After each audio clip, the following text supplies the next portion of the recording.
music up a little louder.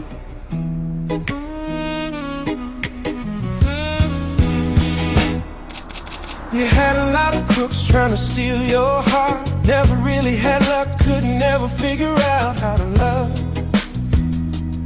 How to love.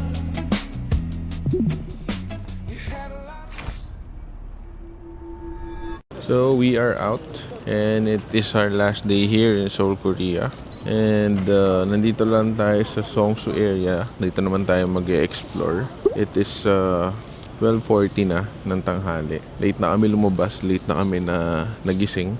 So, yan, iikutin lang natin tong area na to. Tapos siguro balik na rin tayo Myeongdong kasi nga magpapak pa tayo. Bibili pa ng mga pampasalubong. And alis na rin tayo ng mga 12 siguro or 11. So, yan, last day natin ngayon. Mamamasyal lang tayo dito sa Songsu.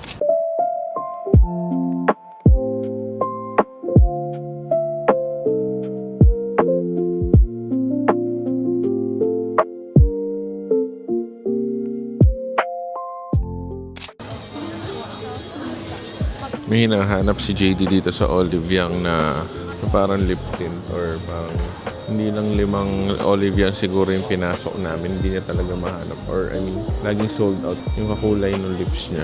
Ang ilang Olive Young na kami. May maliit, may malalaki, sold out lahat. Parang ang pansin ko sa area itong mga bata nandito. Dito ulit sa Myeongdong mix. Like matatanda, tourist dito more on local, tas mga bata. Hindi kaya mga ano to. Parang nandito yung mga schools siguro. Kasi parang mga estudyante pa yung mga nandito eh. Kaya mag-ingay eh. Kaya mahina lang yung boses. Ito yung mga Ariana Grande. Welcome to our last day.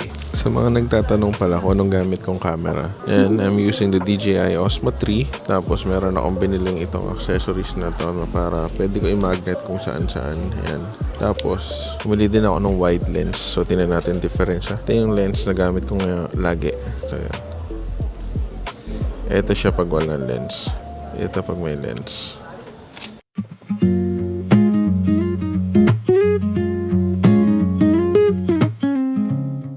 Meron ditong park na kami nadaanan. So, yun, may nag-workout doon sa likod. Tapos may nakita kaming basketball court. Dito ng basketball court. Ito yung free throw. Ito yung 3 points. Ito na yung half court. Tapos ito na yung kabilang. Basketball lang akong kunwari. Parang ang lapit ng 3 points. Ito na. Over ko. Shot. Tawakas. Nakapag-basketball na ako sa Korea. Pwede ka mag-workout dito sa park na to. Mag-workout si nanay. Ang flow ng dugo.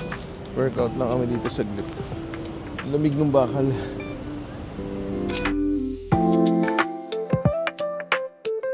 February 10 mag-i-snow daw. May chance of snow. Low chance pero eto, baka mag-i-snow na.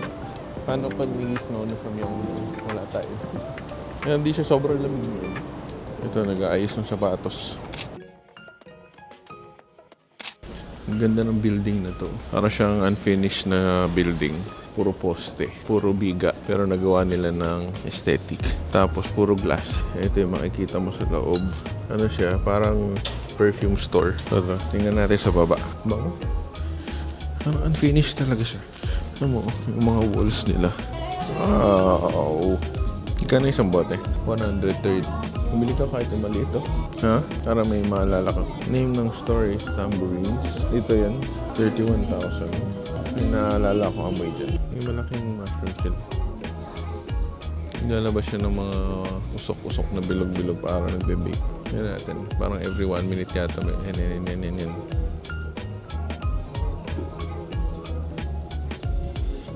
Ano yung nabili mo?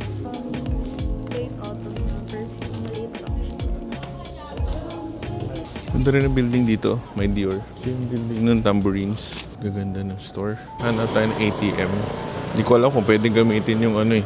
Yung ATM card pang bayad eh. Yung debit card. Tapos GCash card. I mean naman yung GCash ko. Puro ano. Parang napansin ko sa kanila.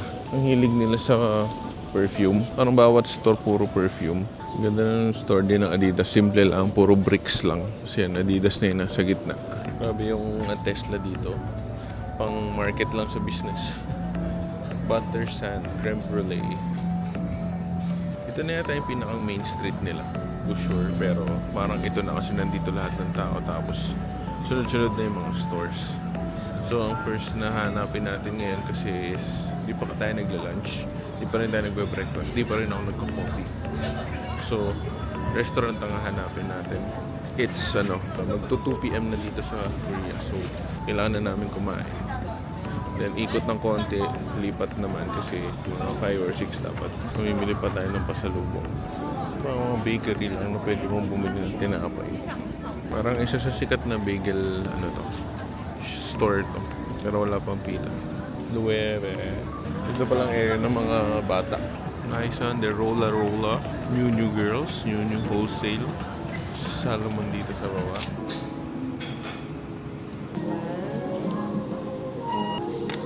So we will be trying yung Jeju na famous na black pork. So meron dito sa Myeongdong. Dito na pala kami pumunta sa Myeongdong. Wala kami mahanap sa Hongdae. Masyadong malalayo. So bumalik na muna kami dito sa Myeongdong. At na rin 3:30 na rin. Hindi pa kami nakakain. Nakapag-coffee lang kami. May nakita kami isang coffee shop. Nag-coffee kami doon kasi manlaman tiyan lang kasi nagugutom na sa sakit na ng ulo. So dito na kami nag-decide pumunta ng Myeongdong kasi dito marami. Bawat kanto may Korean barbecue doon kasi may nakita kami isang kaso sarado pa, alas 3 pa ang bukas. Eh kung aantayin namin matatagalan pa. Bumiyahin na kami dito para nandito na kami after kumain makapag na kami pamili na ng mga pampasalubong tapos pwede na tayo maggaya at makapagpahinga pa rin kasi sigurado wala tayong tulog dire-diretso na mamaya flight natin is 7 AM yun, alis na tayo dito mga 11 or 12 siguro so yun lang, umorder na kami ng black pork belly umorder ako ng beef na maninipis tapos egg, rice, tsaka soup antayin na lang natin sobrang sakit na ng ulo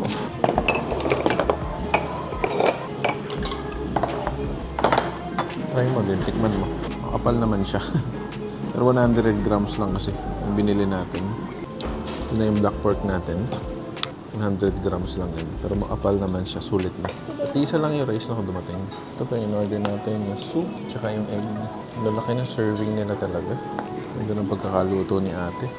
Iba pati yung amoy niya, hindi alam mong parang black pork nga. Iba yung anggo. Ito yung rice nila. Parang yung rice nila may mga dilaw-dilaw. Di ko alam kung ano yung dilaw-dilaw na yan. Lalaki naman ng gayat ni ate. Do you have Coke? Ano? Gulo. Uy, yung ginagawa ko man. Nalamutak ko niya. Sarap ng nila. Black pork. Cheers guys. Hindi siya malambot. Pero hindi siya yung lasang baboy na baboy. Iba yung anggo niya. Ito na yung beef brisket na in-order natin. Parang sila din yata magluluto.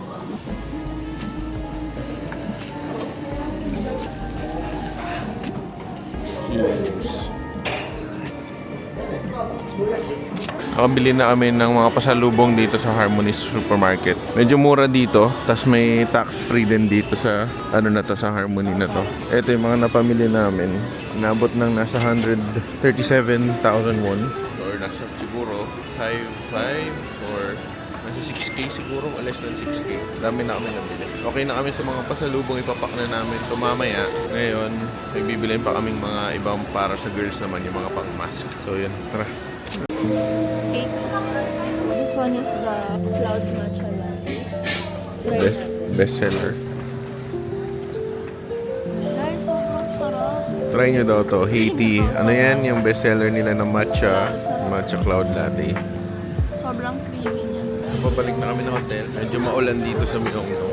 Pero hindi naman niya siya yung super ulan. Parang papatak-patak ambon. Wala rin pakialam yung mga tao dito sa ulan. Pero hindi naman siya sobrang lakas. Hindi rin siya parang ambon pa. Pero may pumapatak. Yan basta yung kanilang paninda. Pero may plastic cover naman. So it's gonna be our last day here.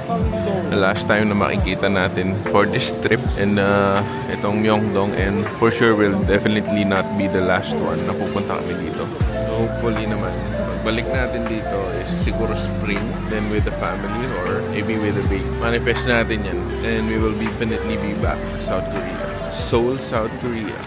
We're back dito sa hotel. We will be starting to pack our things. Possible may maiwan kami dito. Meron yung mga binili kong isang puffer jacket or 2 puffer jacket, baka iwan na namin dito. Kasi hindi na kasya sa baggage, and pag mag-a-add naman kami sobrang mahal naman. So yung puffer jacket naman nabili lang natin ng mura yun, 400 pesos. So pwede na natin iwan yun dito. But try pa rin natin pagkasyahin kasi mas importante yung pasalubong kaysa doon sa puffer jacket. Hindi naman natin magagamit yung puffer na yun. So, yun. Time check, it is 8:15. Meron naman bus kami nakita ng mga 11 to 2 a.m. Tansyahin na lang namin yung anong oras kami aalis.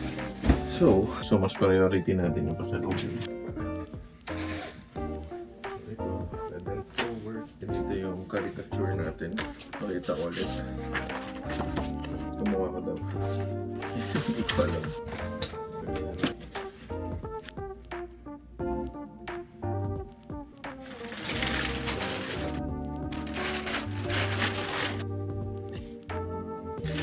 Pwedeng ipang vacuum, so may dala rin kaming vacuum dito para medyo tumupis siya, lumipis siya para kaya nating isingit sa mga sulok-sulok. Nabili lang namin to sa Shopee.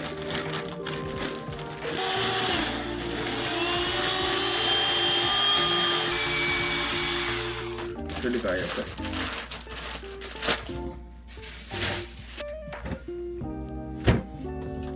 Isang check-in luggage natin. Nilagyan ko na yun. Puno na yun. So, ito na lang space talaga natin. Sana hindi tayo mag-full kasi mahal eh. We are only allowed 20 kilos each. This one. And dalawang 7. So, ilan na yun? 40, 54 kilo.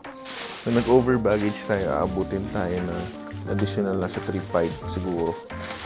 So, ito na pamili namin. Milk Classic, medyo sikat na pang pasalubong ito. Ito yung Milk Classic. Magaan lang naman to. But yun nga, bulky kasi. Buksan na kaya natin. Sige, tayo muna natin. Itong KitKat Bisco.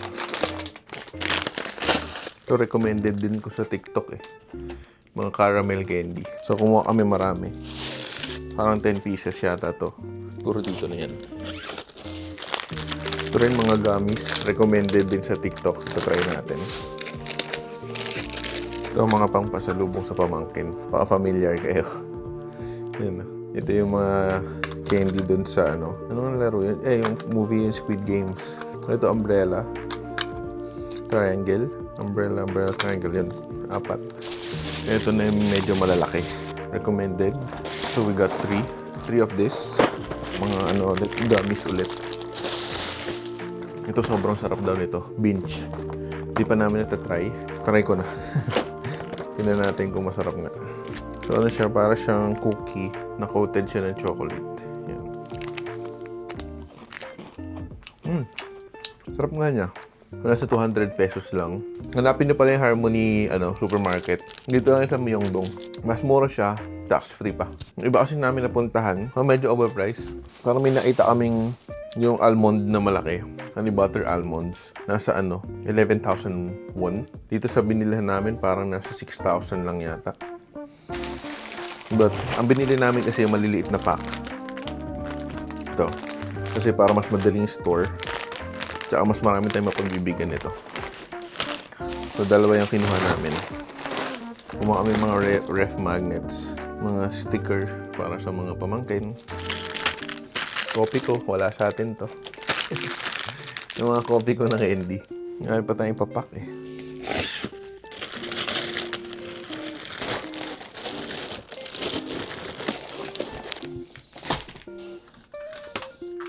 So tapusin ko lang to. Balikan ko kayo kung magkakasya lahat ng gamit namin.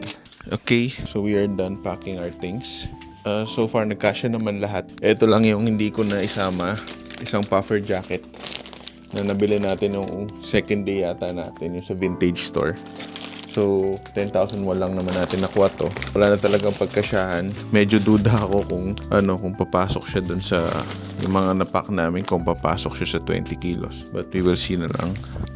Yan lang naman ang naiwan natin. So yun lang, bababa lang kami, magpapaload lang kami ng aming team money para magamit sa bus. Then alis na kami. Pero ano pa lang naman eh. Actually maaga pa eh. It's 10 o'clock, 10 p.m. So yan. Then I'll see you sa airport na lang guys. So yan na yung mga maleta namin. Tapos yung mga bags na lang namin na shoulder bag, sling bag. Tapos ito yung puffer na susuotin namin ngayon. Kasi medyo malamig pa sa labas. But, ayan, wala. Dala-dala na namin yan hanggang sa Pilipinas.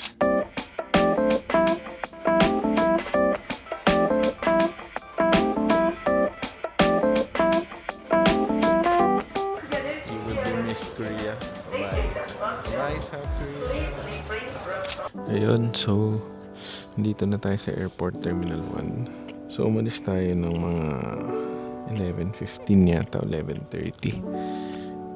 Hindi kami makapag-book kanina or nahirapan kaming makahanap ng way na makapunta dito sa airport kasi yung bus is until 11 lang and yung RX is yun sana yung option namin. So pumunta na kami dun sa Seoul Station. Yun yung tinuro ng neighbor na app. So punta kami ng Seoul Station, nag-taxi kami or nag-Uber kami from hotel namin. So dumating kami para mga 11:30 yata kami dumating sa Seoul Station.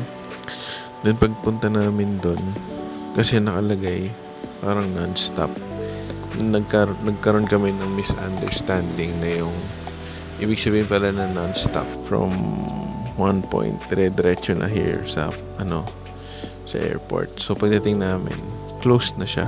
So ang isang option namin is yung all-stop kung tawagin, yung isang train na all-stop, parang lahat ng station titigilan niya. So doon kami sumakay. Nakasakay na kami, dire-diretso lang. Ang isang biyahe is parang nasa 1 hour and 10 minutes. So sabi, okay lang, nakaupo naman kami, nakapwesto naman kami. Pero maya-maya, kalahati ng biyahe, biglang namatay na yung tumigil sa isang station. Tapos pinatay na lahat ng ilaw nung train. Tapos nagsasalita yung parang conductor, yung driver dun sa speakers na Korean. So hindi namin maintindihan. Yung pala, paglabas namin, close na yung train. Nagtataka kami kung paano kami makarating. Tinanong ko dun sa isang staff dun. By taxi na daw. Nagulat kami. Akala namin okay na, diretso na dito. Tapos kalagitnaan ng biyahe, nagsara yung train. So, nagtanong kami, mag-taxi na lang daw dun sa baba. Para kami nasa gitna ng kawalan. Pero buti naman doon sa taxi station, sa taxi stand, marami nakapila na taxi. So nag-taxi na kami. Nang binayaran namin nasa 40,000 won. So napamahal pa kami ng konti, pero okay na rin, at least nakarating kami dito sa airport. So bali ang nabayaran namin from taxi going to Seoul Station is nasa 11,000 won. Then yung pamasahe namin doon sa train na all stop is inabot din nata na nasa 11,000 plus yung 40,000 na taxi from doon sa station na yun papunta dito sa airport. So inabot ng 30 minutes din yung biyahe from doon sa station na tumigil hanggang sa airport. So dumating kami dito parang 1 AM na. Tapos pagdating namin dito sa airport, parang nakakaramdam kami ng gutom. Tapos naalala namin, di pa pala kami kumakain. Yung yung samgyup pa lang kinakain namin buong araw. Pero may kumain kami ng isang tinapay doon sa train station nung papunta kami ng pangalan nung pinuntahan natin? Sa Seongsu. Nagtinapay muna kami sa Seongsu. Then, bumili kami ng sausage. Pero yun lang. Kaya kami na parang nakaramdam ng gutom at hilo. Yun nga, naalala namin di pa pala kami kumakain. So, yun. Buti meron pa naman mga bukas dito ng mga fast food. Yun nga, yung kanina yung Lotte, something, burger, fast food. So, yun. Nakakain na kami. And, time check, it is 3:20. Flight natin is 7:30. So baka maya mag-open na rin yung gate natin. And meron kasi doon after na immigration, merong nap zone. So sana pagpasok natin sa immigration is makapwesto pa tayo doon sa nap zone. Our Seoul, South Korea trip is done. I hope you all enjoyed. We have no plans yet kung saan next na bansa, but we're planning to go to Japan naman very soon, but we will see kung kailan. Wala pa naman schedule, wala pa rin kami napubok. Yun, we might see you in Japan or I don't know, somewhere else siguro. Basta update na lang namin kayo. You will see it in my socials naman before. Itong aking IG, itong aking TikTok. Diyan yung makikita yung updates kung saan kami pupunta. So yun, thank you for watching. And if ever man na maikli itong vlog na to, baka ituloy ko pa doon pagdating sa Manila kasi may mga ilang gagawin kami. Pero kung habang ine-edit tas mahaba na, hindi ko na isasama. So yun lang guys, thank you for watching and don't forget to subscribe para sa more travel videos namin. And comment and like kayo and pa-share na rin. Yun lang guys, South Korea vlog, kamsahamnida.